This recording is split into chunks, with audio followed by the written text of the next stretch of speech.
Thanks, Steve.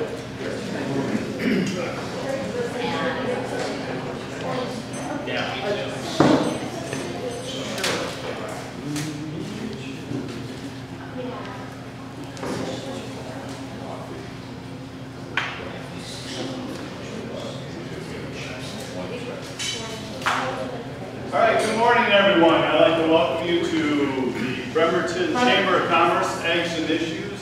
I'm Joe Rozak, past president of the Chamber, and I want to welcome you to this morning. This City Council is an exciting and also very important position. We have two very experienced and skilled candidates for the position. We have, just to explain a few things, some housekeeping things. First and foremost, restrooms are down that aisle. In the case of an emergency and an evacuation, you can exit that door there or through both of those doors. They'll take you out of the building. Also, if you happen to have one of these things, please turn it to silence or vibrate or shut it off while we have, so we have no disruptions during the session. If it goes off, if your phone goes off during the session, we ask that you make a voluntary $10 donation. This time we'll pick Habitat for Humanity. There you go. So I'm not going to track you down. I won't hunt you down on that. It's voluntary. And I'll just hold you to your honor. So even if it doesn't go off, you can still welcome make the donation to the Habitat for Humanity.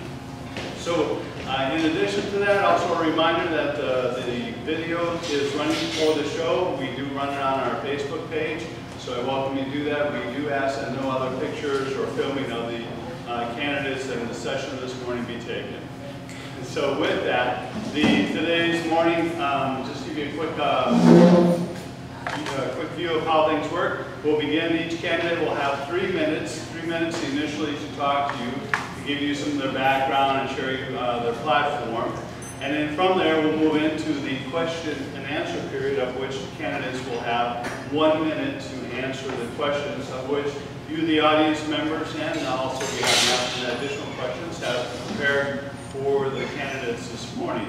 After the question and answer period, then we'll move into the final summation, where each candidate has 2 minutes to give a final summary, to either review the question or to simply continue to share with you more of their background and experience.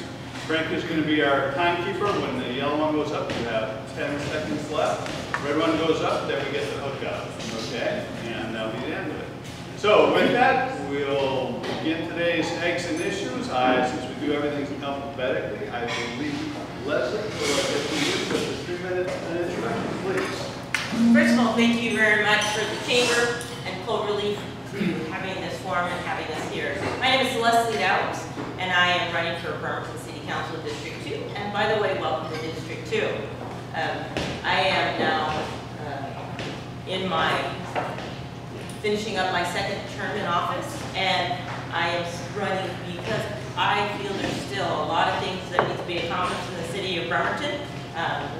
We've accomplished many things, a lot of them baby steps, but I'm looking optimistic in moving a lot of things forward, and just seeing the progress in Wheat Way with some of the new businesses in this area is some of those little baby steps that we're trying to move forward. We're trying to make Bremerton a great place to be, a great place to live, and for you to come and be here and experience and live with your family.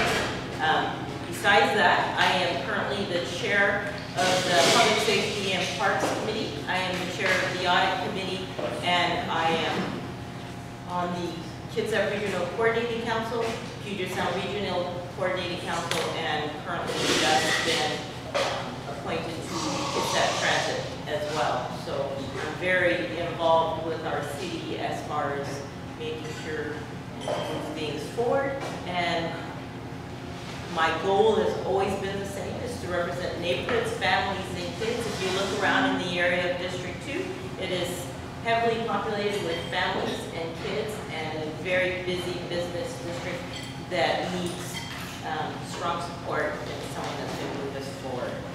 So and I'm Leslie Downs, District 2. Thank you. Thank you, Leslie. Greg, same 2 minutes. 2 minutes. Thank you and good morning. And I do want to start off by thanking the Chamber of Commerce, Cloverleaf Tavern, and all of you for attending this morning. I'm Greg Wheeler, and I'm running for re-election to the Bremerton City Council. I'd like to just give you a little background about myself. I'm a lifelong Bremertonian. I've attended schools here in local public schools and Olympic College. I'm a Navy veteran and a Puget Sound Naval Shipyard career employee. I started about 29 years ago after leaving the service in the apprenticeship program. Half that career was spent on the waterfront as a mechanic, where I left and moved up to the engineering field, where I'm finishing out my career, actually next month. I'm also currently a master's candidate, MBA candidate with Chapman University, and I will be finishing that program up in the spring. I must say I'm passionate about this city. I'm committed to what we're doing. I'm dedicated to the progress we're making. There's three things that I'm totally passionate about and working on as a councilman, and that is making sure our parks, our public safety, and our roads and streets and sidewalks are completely funded. This is a councilman, one of the councilman's core and councilperson's core jobs. So I will say it's a tough job because funding always comes up. Funding. There's ways that we can do this. In the next 4 years of my term, and from here on out, I will be looking at different avenues for funding our core services. And it's going to focus on business. I'm going to focus on business development. I'm going to focus on job creation. That's what's going to pay for our core services. This is what's going to enhance the quality of life for all of our citizens. It's going to strengthen our neighborhoods. It's going to create a solid base for us to move forward. So again, I'm Greg Wheeler. I'm looking forward to serving you for the next 4 years as your city councilman. Thank you, and I look forward to your questions. Thank you. All right, so we're going to start off with our question and answer period, of which the candidates have 1 minute to answer these questions, of which we have quite a few, and of which we will begin with a kind of a warm-up question. I give the candidates something to get an idea of what a 1 minute is for response time. So, Greg, you get to start us off. What are your top 3 concerns for the city? I'll start off with the biggest one, and that's the blighted condition of a lot of our commercial buildings in this city. You know, it's blight causes multiple problems. There's really the associated crime that goes with it, and basically it kind of lowers morale for the most part. It's an esteem issue. You know, and also blighting with empty buildings means it's a loss of opportunity. So if you have empty commercial spaces, that's people that aren't in there providing services, businesses, that's folks that aren't employed, that's property values that are depressed, that's a landlord who is not making money on that building. These are all things that develop an economically vibrant climate that we're lacking. You know, other issues I would be concerned about, I am concerned about, is the overall lack of prosperity in our city. And with increased prosperity, we're going to solve a lot of problems. Thank you. Thank you. That's the same question. So the top 3 concerns that I have for our city is 1, to make sure District 2 is well represented and the voice is there, to continue to move it forward. District 2 is also part of Harrison Hospital, and as many of you guys know, Harrison Hospital is moving to Silverdale, and so my goal also is to make sure that area does not become an unpopulated area. We are slowly getting baby steps into District 2, and I'm liking that progress. The other concern I have is making sure that our city is financially responsible, and I say that in ways that we're not overspending money. We're not spending money that doesn't need to be spent money if possible. And then the other one is to look at ways, to look at red light cameras, to see if this is really an option that our city needs. Do we really need the red light cameras? Is this a benefit for the city? Or would it be a benefit to not have the red light cameras? And at the current time, I'm presently trying to put something together regarding that. Thank you. Thank you.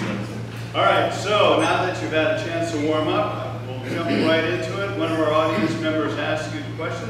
This goes for you, Leslie, for a start. Why? Why did you advocate leaving the KRCC? KRCC, for many of you guys, is the Kitsap Regional Coordinating Council. It's the area that all the cities and the counties meet together, and this is an opportunity for us to obtain funding for our city. We, the city of Bremerton, unanimously agreed to leave KRCC because the fee structure was going up, and we were paying more dues, but the city of Bremerton wasn't receiving many of the benefits of being in KRCC. A lot of the funding resources are starting moving towards the north side, which is Paulsville, Bay Ridge Island, and we weren't seeing the end results of KRCC for the city of Bremerton. Not only was it going up financially, they were changing their structure as far as their leadership. They used to contract out to a position, and then they were going to do personnel, and we felt personnel was going to be a big financial obligation. So that's one of the many reasons. Thank you. Thank you. Greg, same question. Why? So the City of Bremerton has a seat at the Puget Sound Regional Council.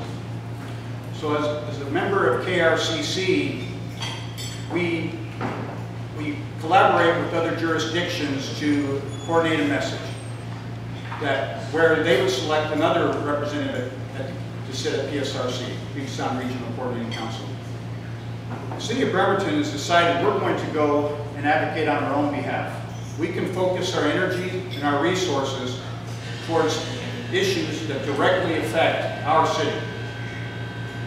This takes a little bit of time, but the Regional Coordinating Council was heading in a different direction. And on behalf of we were elected actually to serve the City of Bremerton, not to serve Kitsap Regional Coordinating Council. So they're out for a different direction. The City of Bremerton will move in their direction, and this is a move up. This is a step forward for our city. So, thank you. All right, thank you. And one of our audience members has a follow-up question to that one. This goes to you, Greg, which is, after exiting KRCC, what is your plan for regional collaboration? Thank you. That's a good question.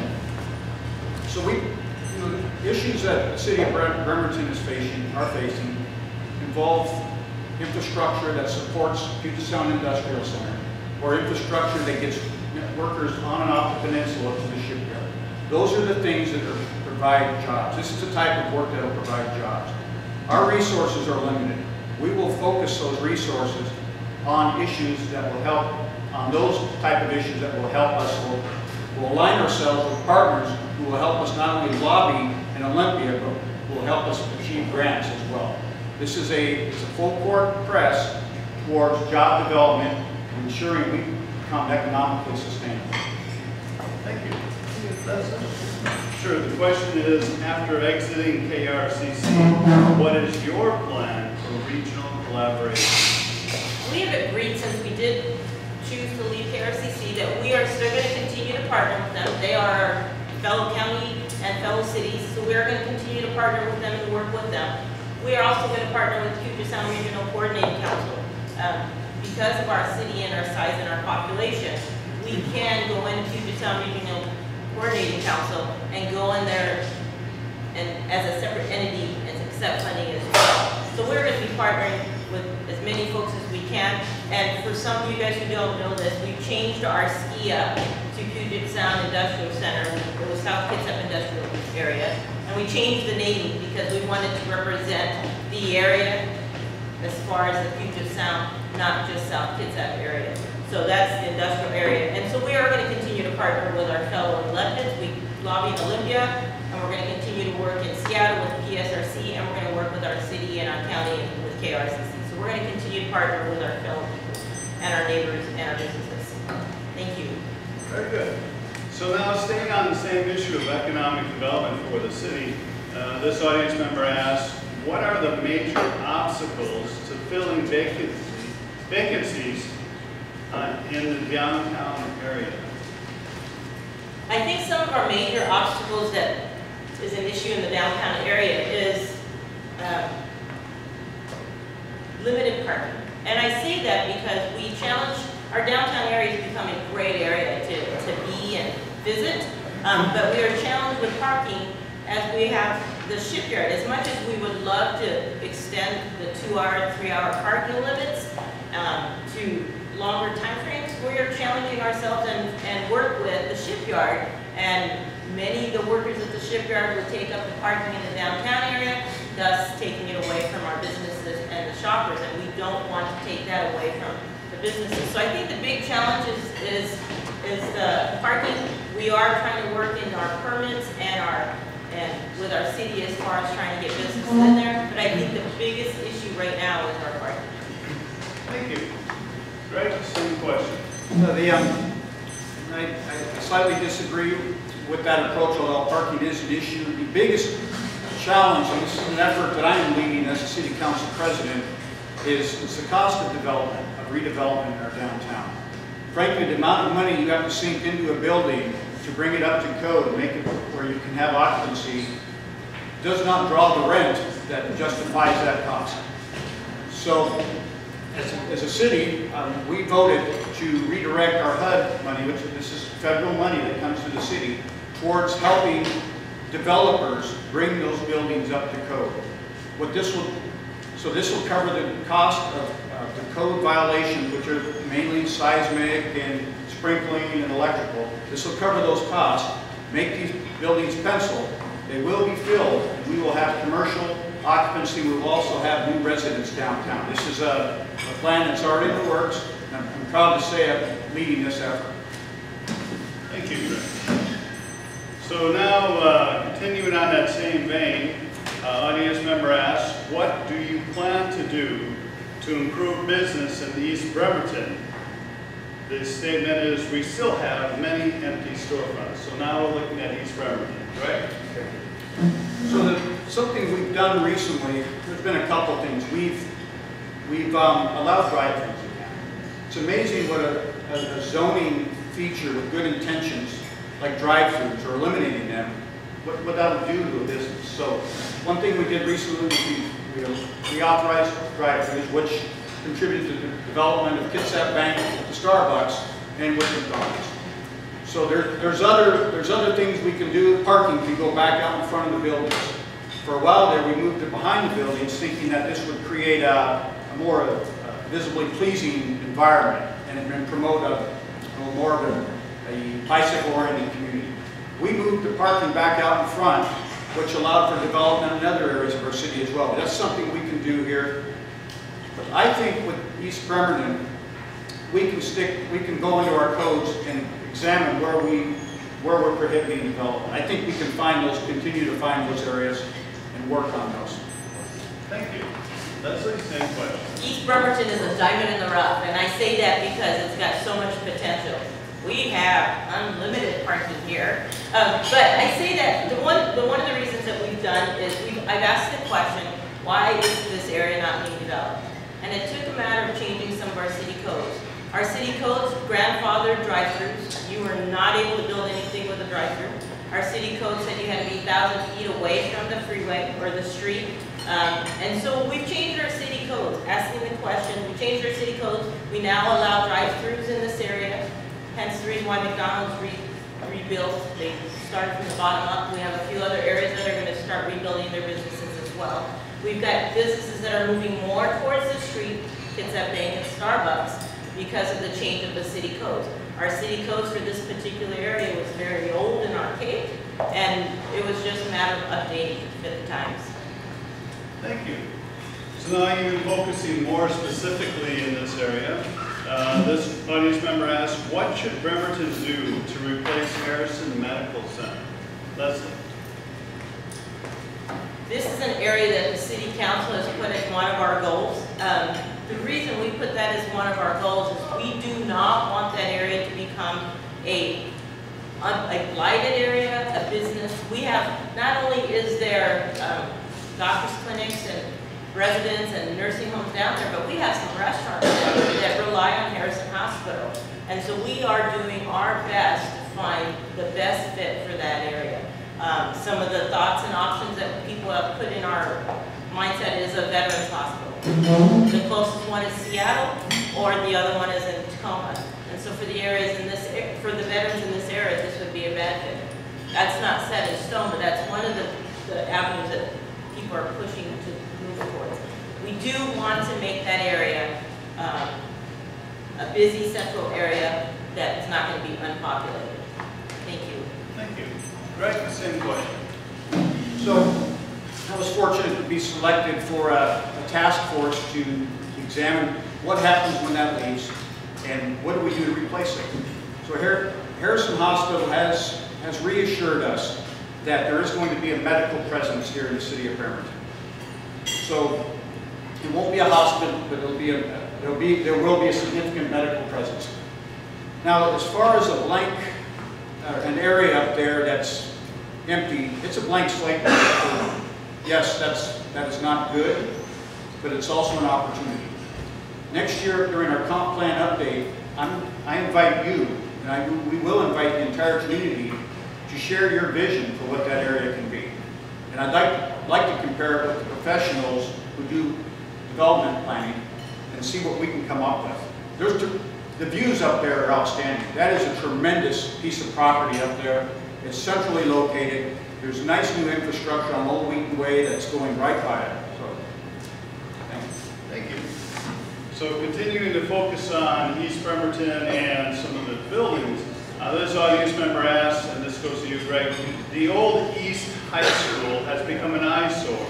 What would you do to promote use of that property? there's a couple of things. The first one is we need to partner with the school district, and we need to show leadership. Right now, the EPA has come forward from another initiative we're working on with our downtown redevelopment, but they've also agreed to help us identify the biggest problem with tearing that building down. So they'll help us go find a consultant, identify the problem, and then they're going to help us afterwards to go out and find the money to tear that building down. The first thing is to get that light removed. So after that, it's partnerships. We partner with the school district, and I'd like to see us partner with the private development community to put something in there that's a public-private partnership. So there's a lot of potential there. We do have a challenge, but we have a plan also. Thank you. That's the same question. One of the first things I did, this is my district and I see that particular building every day, is one of the first things I did do is I approached the school board. I said, what are we doing to move that building forward? That building has asbestos, has mercury lighting, and lead paint. So definitely a challenge to remove. In order to remove it, it's going to be a costly figure. The school district is at the point, they have agreed to partner with the city, and they are looking at possible ways to find grants to remove the building. They did say that the one front structure near the street is going to remain, and all the remaining building is going to leave as soon as the funding starts. So the biggest issue for that particular piece of property is the funding, and because of the asbestos, the lead, and the mercury, that's the big challenge, and they're going through SEPA and EPA and all those things to get those grants and try to find the funding. Thank you. So this audience member has a follow-up question regarding the East High School, and they simply ask your opinion, would that be a good location for a new hospital? Would it be a good location for a hospital? I am not certain that is a good location for a hospital. And the reason why I say that is it's a big piece of property, but because that property has been focused for many other, right now we have the current Boys and Girls Club, and they're kind of located right in the middle of the back part of the property. And for a hospital to be there, we're going to either have to relocate the Boys and Girls Club or work around them, and I'm not sure if that's going to be feasible to work around that. I would love to see that continue to move and grow to be the Boys and Girls Club. Right now has a dental clinic as well. I would love to continue to see that focus to be that youth wellness center that it once was, but I think it still can be if we can get the old junior high demolished. Thank you. Thank you. Greg, same question. Well, I did like the vision of the Youth Wellness Center campus. it was going to serve a tremendous need. And I just thought it was a huge, huge public benefit. That being said, if Harrison Hospital wanted to consider that area, I'd be the first one at the table to sit down with them and listen to what their proposal was. Other than that, I haven't heard anything else about that other than I would not turn down an offer like that, and I would certainly lead an effort to help them get that done if they chose to actually relocate back here in the city. Thank you. So I think we're down to our last two property questions, and this one goes to you, Greg. What can the city do to support redevelopment of 4th Street, specifically looking from Washington to Pacific? What we've done recently, our city council has voted to redirect federal money towards blight. 4th Street was identified as the most heavily blighted street in the city. And and that's in a long time blight zone, which we've designated blight for many years. But to make a long story short about that, we can devote our federal dollars towards helping real development in that area. There's several code violations. There is a vision to create more residential, and that's on 4th Street. This is between Pacific and Washington Avenue. There's a vision to create more residential and a vision to rehab commercial space. The HUD money can help correct those code violations, bring those buildings up to par, get them occupied, and we will start the rejuvenating that part of the city. Thank you. Leslie. To redevelop 4th Street, we have come a long way with that 4th Street project. Because if you were to move where the chamber is, it still has areas of opportunity. And if you move farther down on the other side of the Pacific, you've got the Sea Cinema, and you've got a few salons, and you've got a few yoga places. So there is progress moving, and because of the apartments that they're building on Burwell, it's going to help develop that area. There's going to be apartments going to be building on Washington Avenue as well. And so because of these apartments, I think it's going to help move the city forward financially and hopefully start moving on getting 4th Street redeveloped in the way we would like.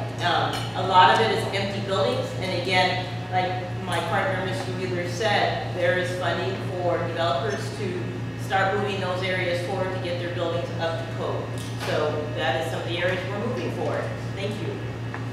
All right, thank you, Leslie. And now moving on to, I believe, the last question about properties, which is, do you favor annexation of the Navy Yard City and Rocky Point? If so, how do you plan to accomplish it? Good question. Our city of Bremerton, we are a hodgepodge. Our boundaries are a mixed conglomerate. Because if you were to drive one area, the next area is county, and you drive another area, we have little pockets of county within our city. As much as annexation is, we need to fix our boundaries, annexation needs to work for the residents and the businesses in that area. If it doesn't represent the businesses and the residents, and they're not happy for it, it has to be for them. So annexation has to benefit all, and it's got to be a buy-in from everyone. If it's just one person moving forward, it's not going to work. So it's got to represent the residents and the businesses in that area. Thank you. Greg, same question. So I'm in favor of being in compliance with the Growth Management Act. We're legally mandated to annex our urban growth areas. So, when we talk about it though, there does have to be communication, a lot of communication. There has to be partnership. And we're going to have to draw in some leadership from around our community. It's going to take the county and the city going out into the neighborhood and communicating the benefits of living in the city. Now there's multiple ways to accomplish annexation. That still is yet to be discussed. But how we do this or how we move forward is another issue that we are working on. But communication will be the key, and it will take leadership. It's going to take leadership from myself, my fellow council members, our administration, and the county to get this done. Thank you. Thank you. So now the question from the audience member is, and this one goes to you, Greg, do you believe the city should have a city auditor and audit committee?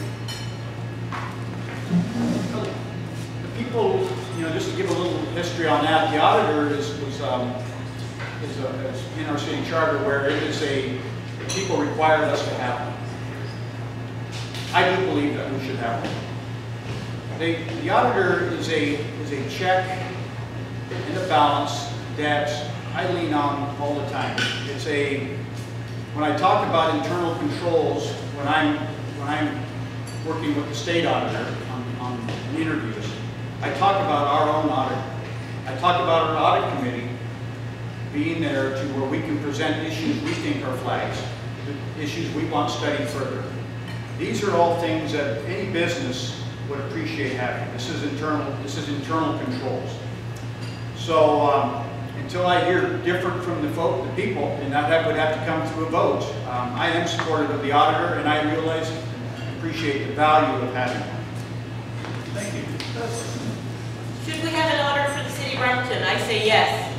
Our charter was developed where the people of the city of Bremerton said that we need an auditor, and it is the people's decision to remove that. The auditor, I am the chair of the audit committee, and I have been a strong advocate on speaking on behalf of keeping our auditor. I've seen many things coming out of the auditor that has helped us either change code or policy to re-look at spending. Some of the things that are coming out of there, you know, it helps us to look at the red light cameras. Is that benefit to us or to the citizens? And through that, the audit committee is giving us some information that we can look back at. It's actually definitely a great source to have because it does keep us in the city financially responsible. Thank you. Thank you. So this question is from our audience members looking more towards the citizens of Bremerton. The question is, how can you improve the opportunities for our minority residents? What are the main problems that you would work on? I think some of the main issues that we have is Bremerton is a city with many rentals.